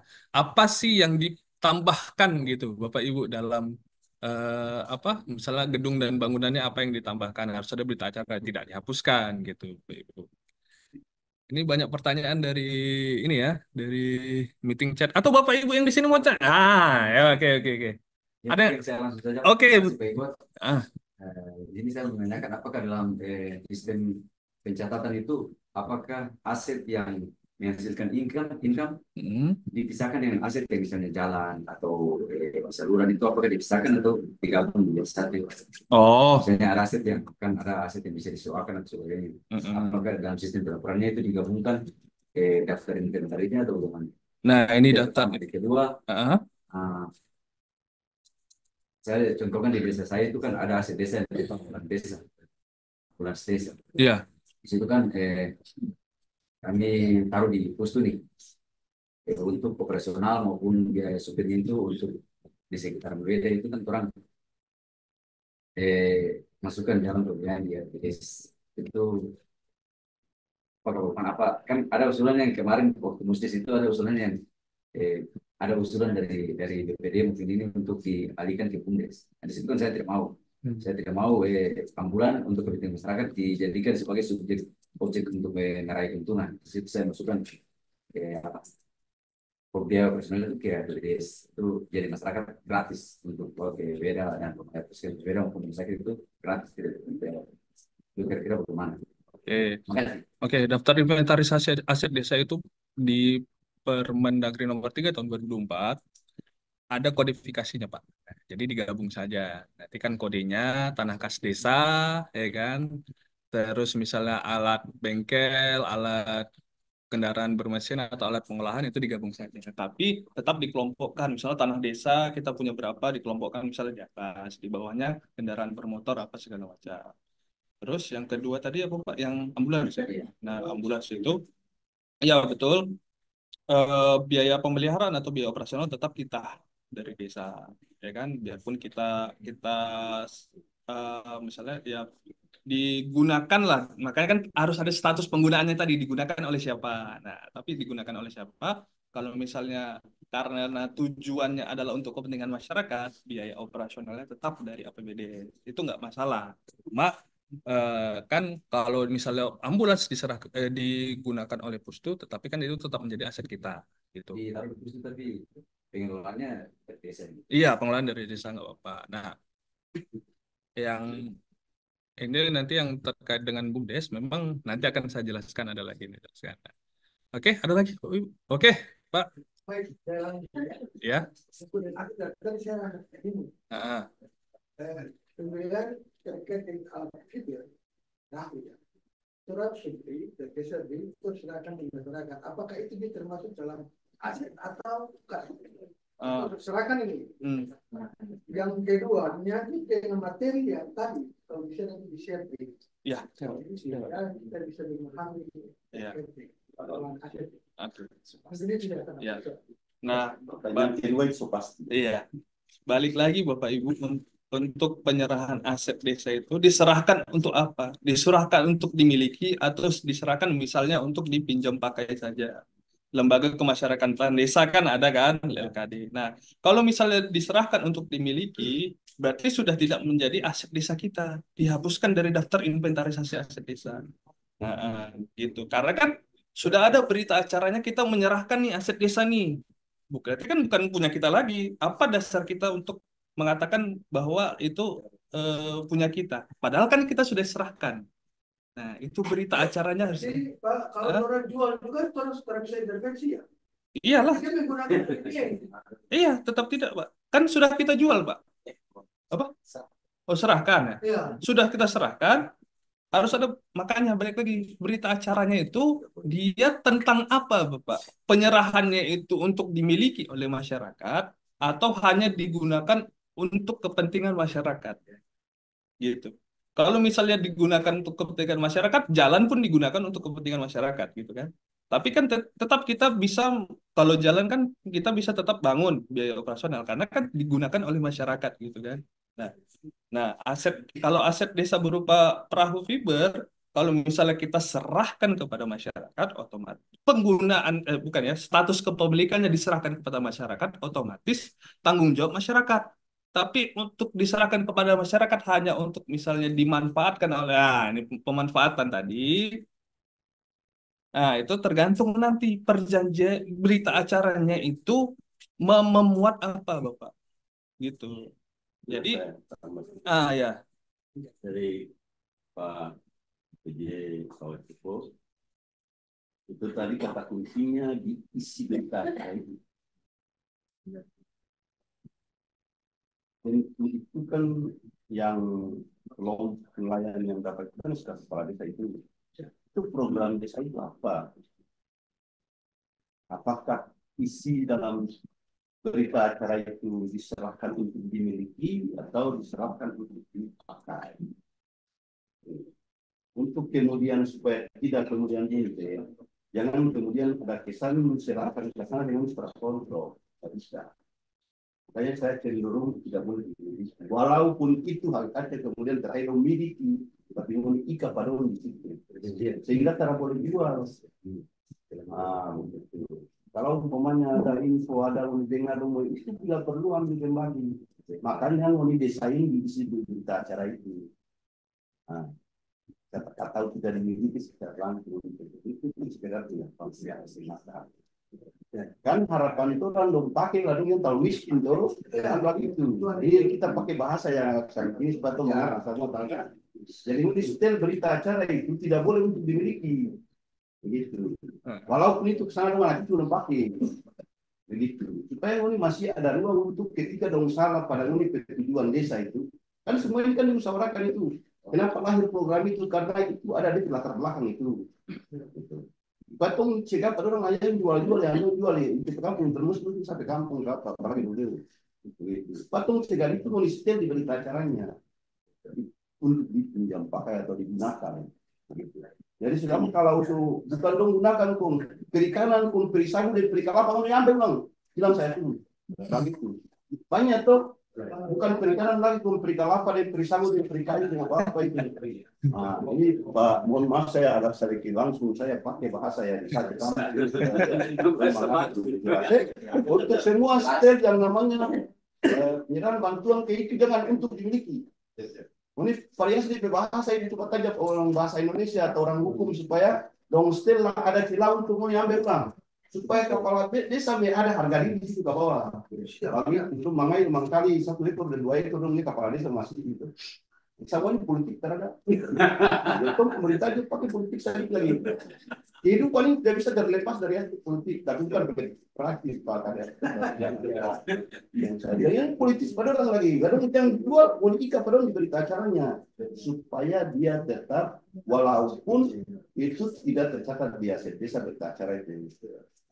Tapi yang dimaksud di sini yang berita acara itu yang menjadi masalah desa. Kalau itu diserahkan itu sudah ada. Tapi masih ada ikatan itu katanya. Iya, tercatat karena ini serahkan untuk dipakai. Tapi supaya jangan mundur, jangan bilang kasih pada orang jangan. Maksudnya ada konsekuensi lah. Bisa mengerti maksudnya. Oke. Oke, Pak. Kan yang persoalan aset. Ya aset ini kan otomatis ada dia ke masa berlakunya. Tidak ada masalah. Untuk proses kemudian di desa, masa misalnya kendaraan di desa masa untuk kemudian itu berapa lama? Saya terus kedua, sedekat dengan masa desa adalah tanah desa. Apakah tanah desa itu bisa dilakukan pemutihan dalam arti pelepasan dari aset desa atau tidak? Oke. Terkait dengan kendaraan masa manfaat ya. Nah, kalau Bapak Ibu pemegang Seskudes lah, paham tentang Seskudes. Ada yang namanya depresiasi. Depresiasi itu bahasa Indonesia apa ya? Penyusutan. Penyusutan. Nah, penyusutan di awal itu kan sudah dikasih tahu misalnya untuk kendaraan bermotor misalnya 10 tahun. Ya kan 10 tahun. Nanti misalnya kendaraan itu harganya 20 juta. 10 tahun disusutkan per tahun berarti 20 juta dibagi 10 tahun ya kan. Berarti 1 tahun itu 2 juta. Nah, 2 juta nanti disusutkan selama 10 tahun ini Bapak Ibu. Nanti di tahun ke-10 misalnya menurut desa ini masih bisa dimanfaatkan, itu nilainya kan jadi kan 0 kan di tahun ke-10 kan 0. Dilakukan yang namanya revaluasi. Dinilai kembali benar nggak harganya kan segitu itu. Tapi kalau misalnya mau dihapuskan pun nggak masalah Bapak Ibu, tetap yang namanya depresiasinya itu apa tuh namanya diperhitungkan. Misalnya Bapak Ibu gini ya, Bapak Ibu tahun ke-8 mau jual aset desa lah, misalnya berupa motor kan. Nah, per tahun tadi berapa? Misalnya harga motornya 20 juta. Per tahun tadi berapa? 2 juta kan? Tahun ke-8 berarti berapa? 16 juta. Berarti kan ada sisa 4 juta. Jadi penghapusannya adalah Bapak Ibu, aset desa berupa motor tadi 20 juta dihapuskan. Terus depresiasinya juga dihapuskan karena supaya tidak ada di laporan keuangan lagi terkait dengan motor itu kan supaya tidak ada lagi. Terus kan sisanya kan 4 juta nih Bapak Ibu. Harga jualnya itu berapa? Itu yang menjadi nanti keuntungan desa. Nah, gitu. Berarti boleh saja, nggak apa-apa. Nah, tapi saya lupa untuk yang masa manfaatnya itu ada di peraturan Menteri Desa kalau nggak salah. Mungkin nanti saya cari lagi, nanti saya share ke Bapak Ibu ya terkait dengan masa manfaat. Untuk yang tanah desa ini kan itu menjadi aset ini Bapak Ibu, aset strategis desa. Aset strategis desa itu tidak bisa dijual, yang bisanya itu ditukar menukar. Nah, persyaratan tukar menukar itu nilainya harus sama atau lebih tinggi. Nah, tukar menukar itu kan ada 4 kalau nggak salah. Untuk PSN, untuk kepentingan umum, untuk bukan kepentingan umum, dan untuk perserorongan. Lupa saya, pokoknya 4 lah ini. Tapi tetap statusnya untuk tukar menukar otomatis ada tanah penggantiannya. Nah, tanah penggantiannya itu harus nilainya sama atau lebih tinggi nilainya. Itu nanti dinilai tim penilainya itu ada unsur dari perangkat desa, ada unsur dari kabupaten, ada unsur dari provinsi. Nah, itu nanti kita masuknya ke tukar menukar aset desa. Mungkin itu, Bapak. Ya, terima kasih. Mungkin ada yang lain? Ya. Sahabat mungkin untuk di tanah saya tambah sedikit. Asetnya selalu berupa tanah, jangan nih. Tapi kalau memang itu kepentingan negara, kepentingan daerah, pemerintah dalam hal ini, tentu harus nilai lebih tinggi dong. Kita tidak punya kepentingan, oleh kepentingan kepada kita di desa, sehingga nilai kita harus lebih besar. Maksudnya ini saya tambah kan. Gitu. Apa namanya yang berikut menyangkut dengan aset dan lain-lain itu harus dulu musyawarah, tidak boleh hanya kepala desa dengan perangkat desa lalu memutuskan ini mau dihapuskan mau ini. Tapi itu harus melalui musyawarah dengan keputusan BPD. Bapak Ibu kita di desa itu kalau saya sebut pemerintah desa berarti kepala desa di jajaran.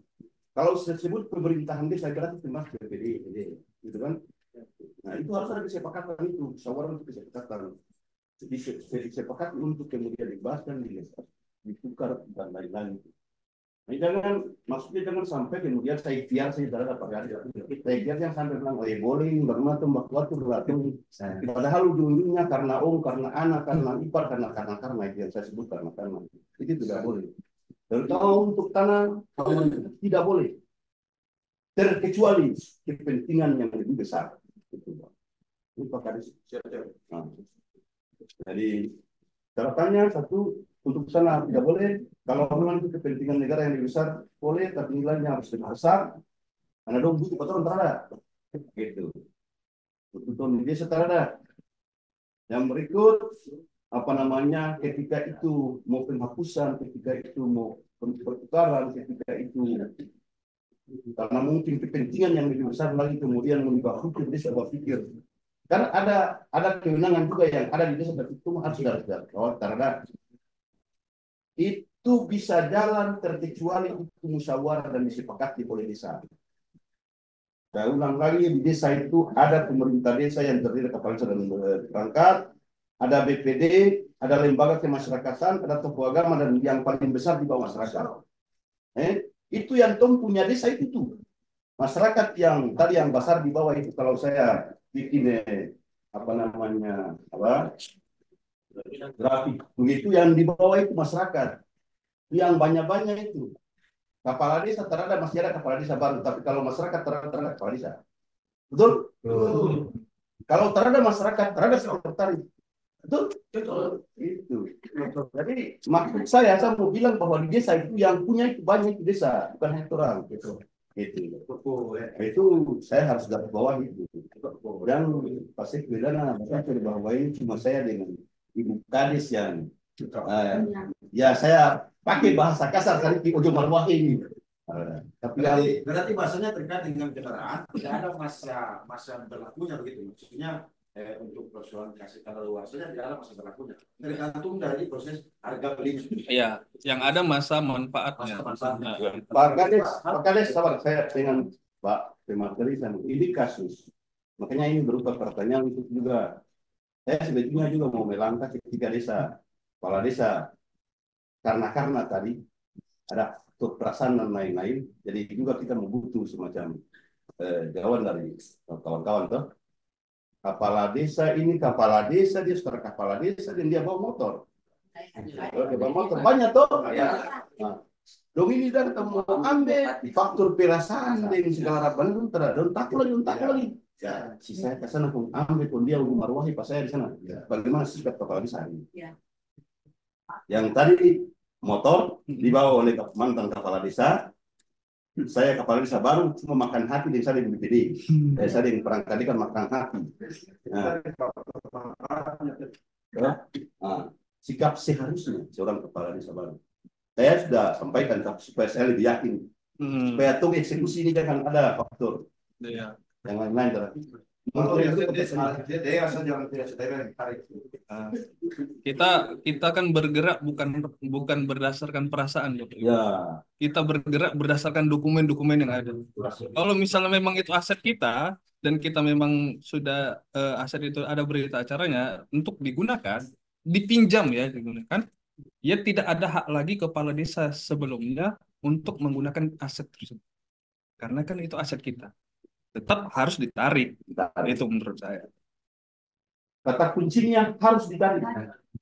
Kepala desa atau PJ mana yang tidak bisa tarik berarti tidak bisa jadi kepala desa di sini. Saya sering menggunakan bahasa yang bisa dipilih. Sampai kasus di wilayah kami itu kan berupa bangunan mes dengan bangunan rumah dinas. Untuk kepala desa waktu itu kan masih kecamatan Petani, perwakilan GB. GB kan ada desa Kapalewa.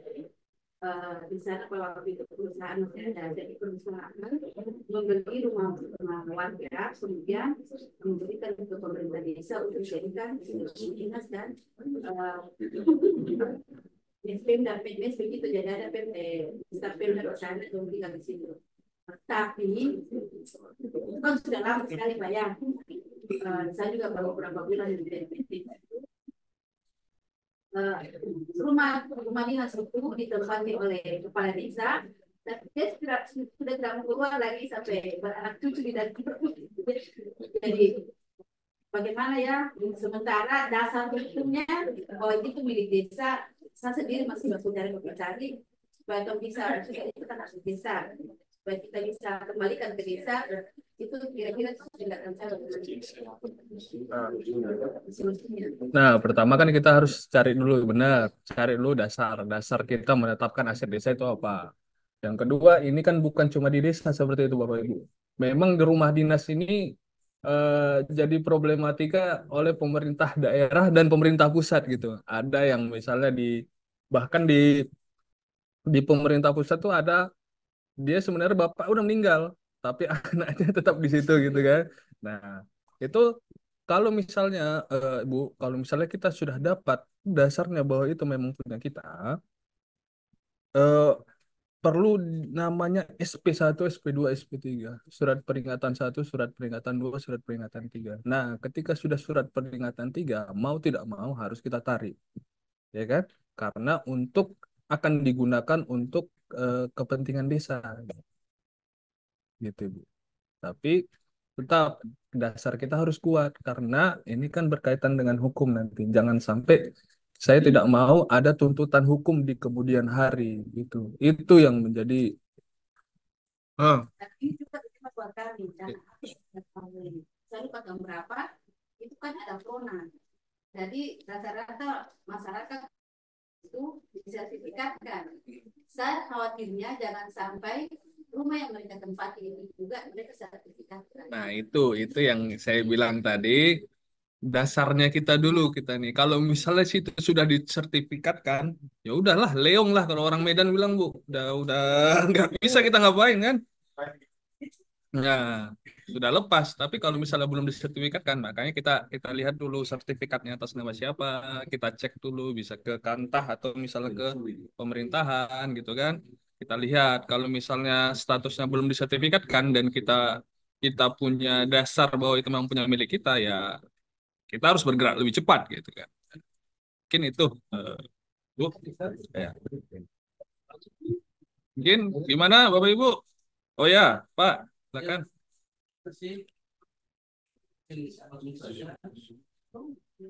Kami bersama bahwa setiap kegiatan ini itu saja misalkan di sini ya, jadi ini kan ada fisik ini.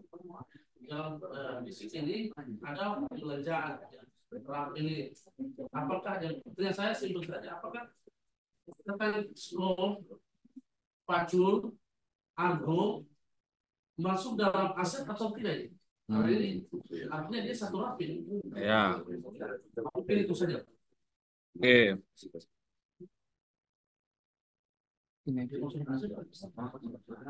Bentar ya, Bapak Ibu ya. Nah, skop pacul itu kan Bapak Ibu. Oke. Kursi kira-kira gimana? Masuk aset desa nggak? Nah, kalau kursi yang banyak itu aset desa dan berarti skop dan pacul masuk ke aset desa. Ya kan? Tapi jatuhnya ke extra comptable Bapak Ibu. Nah, gini. Aset itu ada dua, aset tetap dan aset lancar.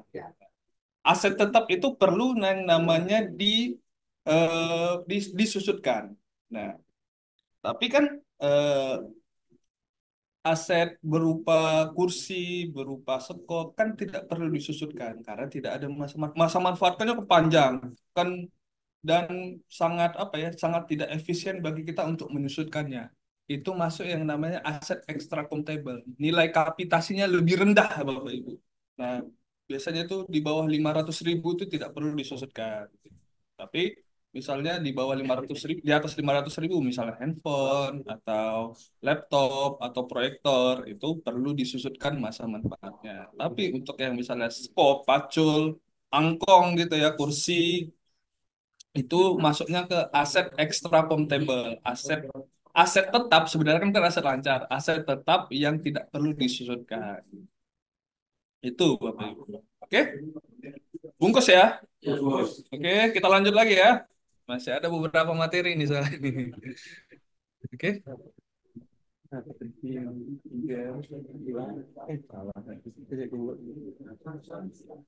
Tadi nomor 8 ya.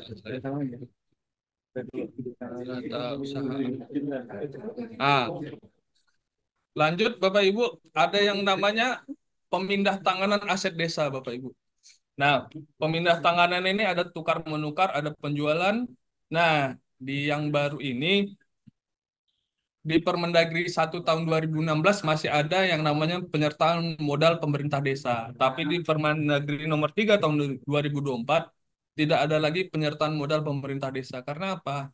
Kalau misalnya penyertaan modal pemerintah desa, kalau misalnya kita menyertakan modal ini dalam bentuk tanah ke BUMDes, ketika BUMDesnya terjadi apa-apa, kan kita kan sudah menyerahkan berupa tanah. Ini yang menjadi dilema dan menjadi sulit karena penyertaan modal itu kan otomatis menghapus aset tersebut dari daftar inventarisasi aset desa. Misalnya tanah nih diserahkan nih kepada BUMDes, otomatis di daftar inventarisasi desa kan dihapus. Nah, kalau misalnya terjadi apa-apa, kita tidak bisa lagi berkuasa atas tanah tersebut. Makanya di dalam Permendagri 3 tahun 2024, penyertaan modal itu dihapuskan, Bapak Ibu, dari pemindah tanganan aset desa. Jadi otomatis tinggal dua nih, ada tukar menukar dan penjualan. Itu pemindah tanganan aset desa. Nah, tukar menukar dilakukan atas aset desa berupa tanah dan atau bangunan. Jadi tanah dan atau bangunan milik desa itu, aset strategis desa, tidak bisa dijual Bapak Ibu, tapi bisanya dilakukan tukar menukar. Yang kedua, penjualan dilakukan atas aset desa selain tanah dan atau bangunan berupa peralatan dan mesin, aset tetap lainnya dan bongkaran bangunan. Gitu Bapak Ibu. Next. Nah, di pasal 32 Permendagri nomor 3 tahun 2016, Permendagri 3 tahun 2024, sorry Bapak Ibu ya. Sebelumnya kan cuma ada 3, kepentingan umum, bukan kepentingan umum, dan untuk kepentingan desa. Itu pemindah tanganan aset desa melalui tukar menukar. Tapi sekarang ada yang namanya proyek strategis nasional. Itu banyak tuh di kota-kota besar ya, desa-desa besar, misalnya seperti di Jawa, misalnya ada tanahnya itu Bapak Ibu digunakan untuk proyek strategis nasional, misalnya tol. Nah, misalnya tol itu itu masuk ke eh, pemindah tanganan aset desa. Nah, untuk proyek strategis nasional Bapak Ibu ya. Nah, proyek strategis nasional dia itu tukar menukarnya gini. Nanti desa itu diberikan uang. Oke, nanti desa diberikan uang, desa itu harus mencari tanah. Nah, kalau misalnya tidak ada tanah di desa tersebut, di kecamatan tersebut. Kalau tidak ada di kecamatan tersebut, di kabupaten tersebut. Tanah yang nilainya sama atau lebih tinggi daripada tanah yang ditukar gitu. Itu Bapak Ibu, dan masa masa pencarian tanahnya itu 6 bulan. Nah, 6 bulan, tapi tetap dilaksanakan melalui musyawarah desa. Nah, musyawarah desa. Nanti kepala desa ini apa ya, meminta izin lah kepada gubernur melalui bupati. Nanti eh, disertakan yang namanya berita acara apa berita acara musyawarah desanya, nanti disampaikan kepada gubernur melalui bupati. Nanti izinnya ini dikasih oleh gubernur langsung kepada pemerintah desa. Itu untuk yang PSN. Nah, untuk kepentingan umum juga nih Bapak Ibu, untuk kepentingan umum misalnya instansi pemerintah nih eh, ada keputusan gubernur lah ya, untuk misalnya melakukan proyek di sini dan butuh misalnya tanah. Nah, mereka harus menyerahkan tanah penggantiannya Bapak Ibu. Nah, dengan syarat yang sama.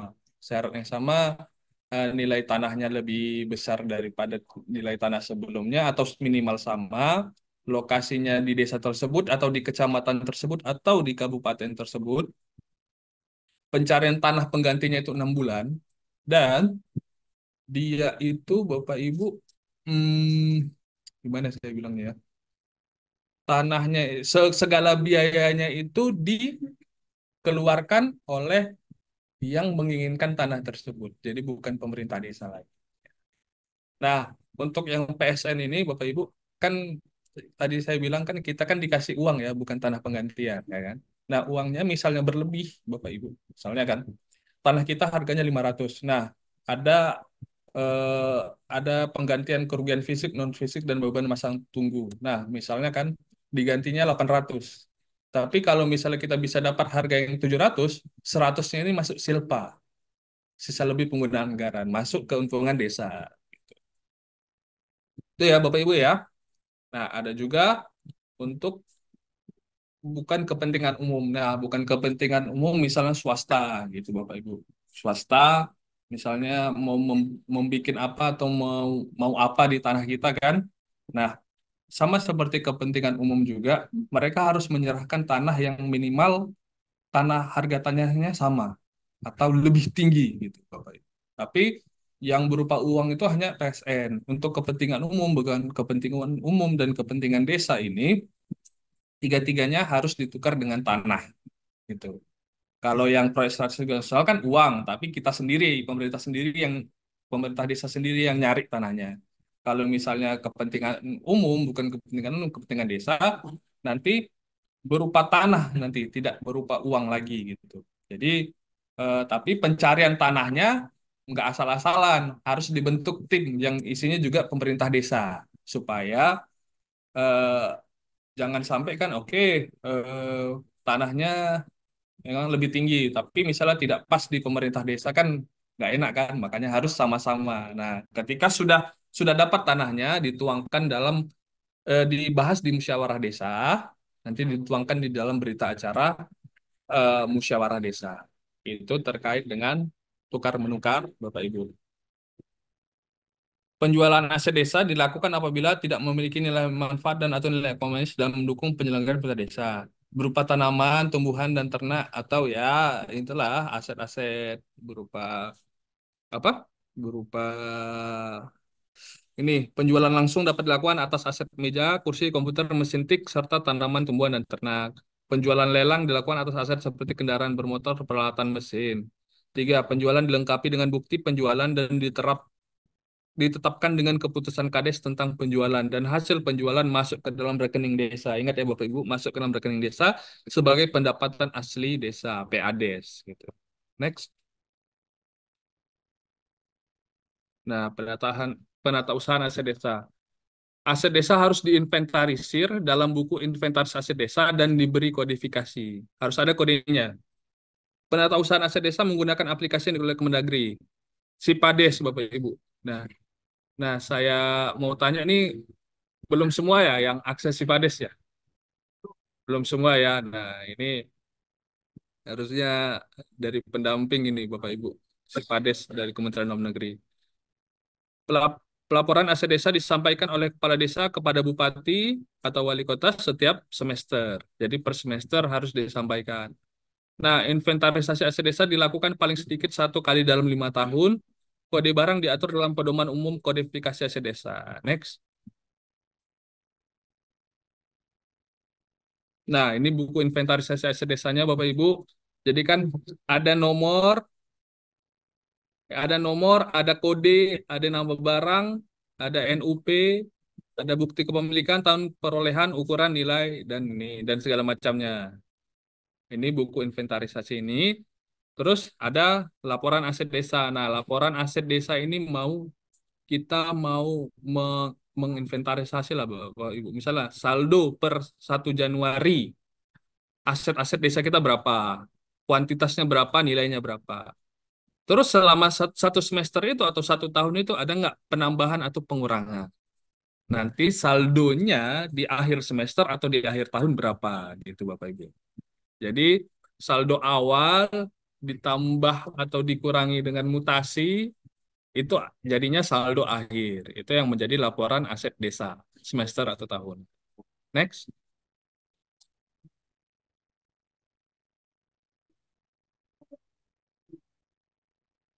Nah, ini untuk menjawab pertanyaan juga yang di chat ya. Ini kodifikasi aset desa Bapak Ibu. Nah, ini nanti saya cantumkan, saya lampirkan juga ini peraturannya. Cuma agak panjang memang. Ada kode barang. Kode barang tadi yang ada di daftar inventarisasi.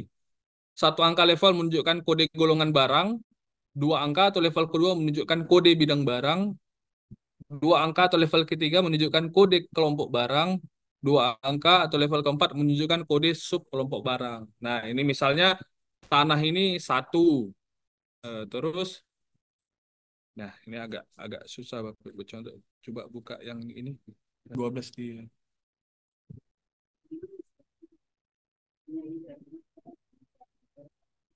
Nah, ini kan yang kita jelaskan tadi ya. 1 menunjukkan kode golongan barang. Yang kedua kode bidang, kode kelompok, dan kode subkelompok. Ke bawah Pak Dimas. Nah, kode 1 untuk golongan persediaan, kode 2 untuk golongan tanah, kode 3 untuk golongan peralatan dan mesin, kode 4 untuk golongan gedung dan bangunan, kode 5 untuk golongan jalan, irigasi dan jaringan, kode 6 untuk aset tetap lainnya, kode 7 untuk golongan konstruksi dalam pekerjaan, KDP, golongan 8 untuk aset tak berwujud. Nah, level keduanya. Nah, kalau misalnya dia persediaan 01, tadi kan 1 ya persediaan Bapak Ibu ya, 1. Misalnya dia untuk barang habis pakai berarti 101. Kalau barang tak habis pakai 102.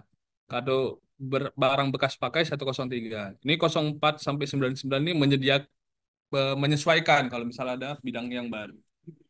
Nah, kalau misalnya tanah kan 2. 2.01 untuk bidang tanah. 02 sampai 99 disediakan untuk penambahan bidang baru. Kalau misalnya dia peralatan dan mesin, misalnya dia alat angkutan, berarti kan C nih, golongan peralatan dan mesin, berarti kan 3 kan? 3 untuk dia alat angkutan, 3.02 gitu. Nah, itu untuk yang dimasukkan di daftar inventarisasi aset desa, kodenya. Ada juga Bapak Ibu, ke bawah Pak Dimas, ada juga Bapak Ibu untuk yang namanya register, register aset desa. Nah, bawah, bawah, bawah lagi, lagi. Nah, register aset desa. Ada dua, Bapak Ibu, yang atas dan bawah. Yang pertama itu kode provinsi, kode kabupaten kota, kode kecamatan, kode desa, kode belanja barang dan tahun perolehan. Yang kedua, kode golongan, kode kelompok, kode subkelompok dan nomor urut pendaftaran. Nah, ini yang ditempelkan di aset desa Bapak Ibu. Kalau misalnya motor mungkin di apa di jok di bawahnya itu kan ditempelkan itu nomor registernya Bapak Ibu. Kan ada kan kalau misalnya kita kan nomor BMD ya Pak ya. Barang milik daerah kan ada tuh misalnya di kursinya ditempelkan nomor registernya dan segala macam. Nanti ini pedomannya ini nanti kami sekalian share Bapak Ibu di apa di bahan ajarnya ada nanti. Itu untuk kodifikasi aset desa. Balik lagi ke slide-nya Pak Dimas.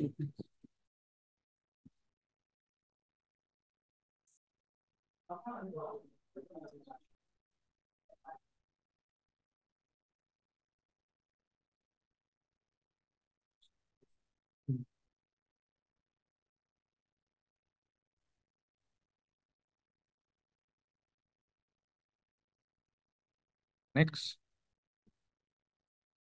Nah, 10 penilaian aset desa dilakukan oleh pemerintah daerah, kabupaten, atau kota bersama pemerintah desa sesuai ketentuan perundang-undangan. Penilaian dalam rangka pemanfaatan dan pemindahan tanganan berupa tanah dan atau bangunan dilakukan oleh penilai pemerintah atau penilai publik. Ini untuk penilaian aset desa ya Bapak Ibu ya. Terus kalau misalnya ini nilai tanahnya Bapak Ibu, nilai tanahnya ini kita nggak tahu karena tanahnya ini udah zaman dulu. Selama itu belum dijual Bapak Ibu, kita masukkan ke daftar inventarisasi aset desa adalah nilai NJOP-nya saja. Nilai jual objek pajak kan ada kan misalkan di PBB kan NJOP kan sebagai dasar kita melakukan pembayaran PBB kan. Nah, di NJOP-nya saja. Atau misalnya di sekitar desa tersebut sudah ada penjualan tanah desa gitu dan per meternya udah tahu kita berapa. Jadi nilai aset desa berupa tanah itu bisa kita sesuaikan dengan harga per meter tersebut. Tuh. Next. Pembinaan dan pengawasan. Menteri melalui Direktur Jenderal Bina Pemerintahan Desa melakukan pembinaan dan pengawasan terhadap pelaksanaan pengelolaan aset desa.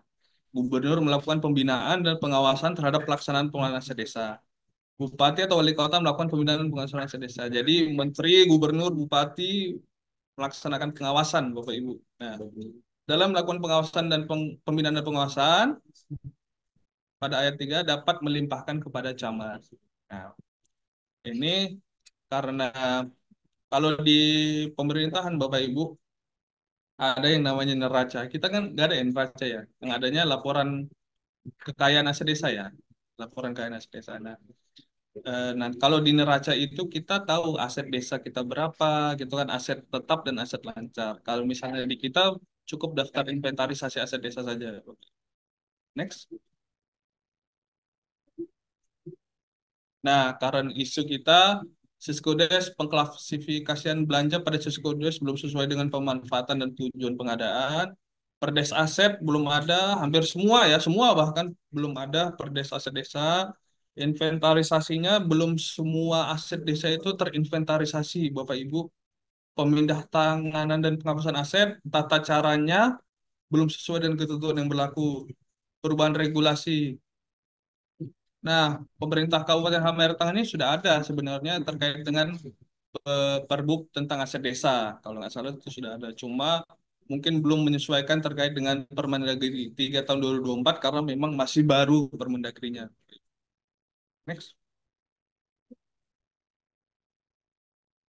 Oke, mungkin sekian dari kami. Ada pertanyaan juga nih di chat. Izin tanya Pak, misalnya aset berbentuk kendaraan. Nah, kendaraan tersebut dari dinas terkait menyerahkan ke BUMDes. Apakah itu dicatat sebagai aset desa? Tidak. Karena kan apa kekayaan yang dipisahkan ya BUMDes ya. Berarti ya sudah masuk ke BUMDes, bukan ke desa lagi gitu. Nah, kodifikasi tadi sudah nanti kami sampaikan pedomannya. Izin bagaimana cara untuk membuktikan aset desa untuk seseorang untuk diberikan kepada orang yang dianggap perlu diberikan. pemutihan aset desa ya, yaitu tadi ada beberapa caranya kan sudah saya jelaskan ya untuk aset desa bagaimana caranya. Bentar ya. Ya, berikan. Yang penting harus ada berita acaranya Bapak Ibu terkait dengan kalau misalnya mau diserahkan kepada pihak lain harus ada berita acaranya. Nah, tapi yang tidak boleh diserahkan itu tanah ya Bapak Ibu ya, nggak boleh ya. Oke. Ada lagi nih Bapak Ibu. Izin tanya Pak, apakah aset desa berupa tanah yang sudah dihibahkan kepada pihak kedua tapi tidak dipakai atau digunakan? Apakah desa bisa tarik kembali? Nah, ya. Usai nih udah dihibahkan mau ditarik kembali gimana kan? Kalau dihibahkan kan otomatis kepemilikannya kan bukan di kita. Nah, makanya agak susah. Makanya kan balik lagi yang saya bilang tanah itu hanya bisa ditukar menukar. Oke, dihibahkan. Saya belum baca ya peraturannya. Cuma kalau memang sudah dihibahkan kan status kepemilikannya kan bukan milik kita gitu, tapi udah milik orang lain. Tapi kalau misalnya mau dikembalikan lagi kepada kita, harus ada pengembalian berita acara dihibahkan kembali kepada pemerintah desa. Hibah balik lah gitu intinya Bapak Ibu. Kalau misalnya narik kembali tanpa dasar dasar kita tidak tidak kuat, akan sangat susah untuk menarik kembali. Oke, ada lagi mungkin Bapak Ibu?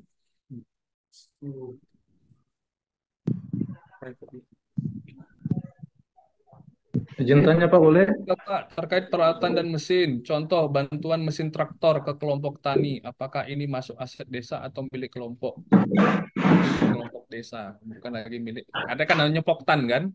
Nah, Poktan itu ya misalnya Alsintan gitu-gitu. Nah, otomatis sudah menjadi kelompok milik ke Poktannya, bukan menjadi milik desanya. Oke, ada Bapak? Atau habis ya? Izin tanya Akhirnya, Pak. Nah, untuk bahan ajarnya ini Bapak Ibu sekali lagi mungkin kami akan sampaikan kepada Bu Hawa ya nanti biar di-share kepada teman-teman desa. Sudah ada buku daftar inventarisasi desanya, sudah ada juknisnya juga, sudah ada juga yang namanya format laporan inventarisasinya juga sudah ada gitu. Mungkin sekian Bapak Ibu dari saya. Eh, saya mohon maaf kalau misalnya penjelasannya kurang jelas atau bagaimana. Intinya kita sama-sama belajar ya Bapak Ibu ya. Dan kami juga tidak menutup kemungkinan Bapak Ibu misalnya Bapak Ibu pengen berkonsultasi dengan kami secara mungkin bisa datang ke Ternate atau misalnya bisa melalui WhatsApp, nggak apa-apa. Nanti tanya aja ke kami nanti eh, nomor saya nanti bisa mungkin dikasih dari Bu Hawa ya. Nah, mungkin itu saja Bapak Ibu. Saya minta maaf sekali lagi kalau ada salah-salah kata dan kekurangan. Saya serahkan kembali kepada Pak Sekretaris DPMD. Pak. Makasih Bapak-Bapak dalam hal ini Bapak lebih tahu. Sehingga tadi disampaikan telusuri itu bukti-bukti itu. Kalau itu sudah memiliki bukti-bukti hukum yang bagus, kenapa tidak? Tapi kalau belum melakukan penelusuran dan belum memegang bukti-bukti jangan. Karena itu menyangkut dengan aib, harga diri dan sebagainya.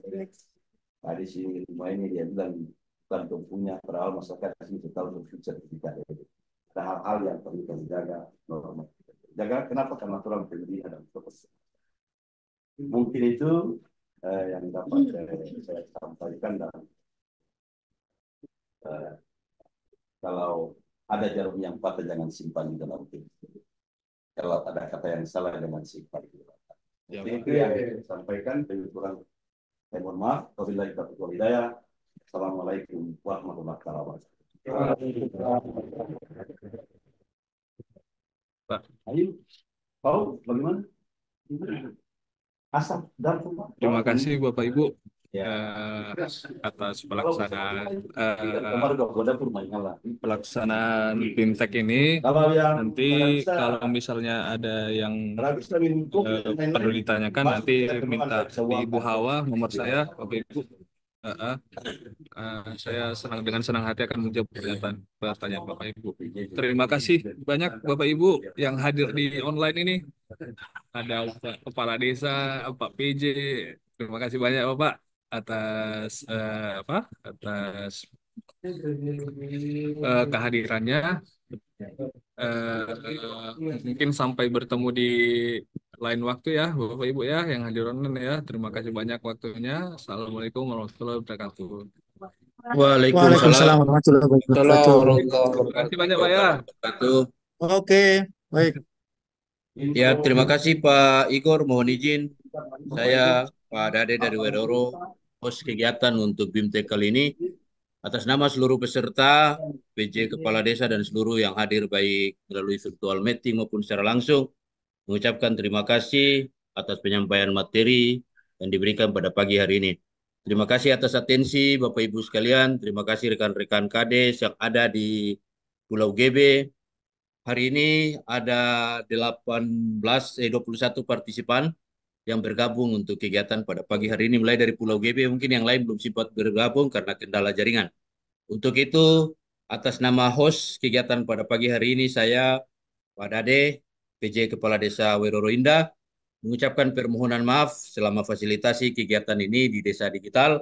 Untuk fasilitasi room, kegiatan, dan lain sebagainya, ada hal-hal yang tidak berkenan di tempat ini atas nama pemerintah desa dan Dinas PMD, saya ucapkan permohonan maaf.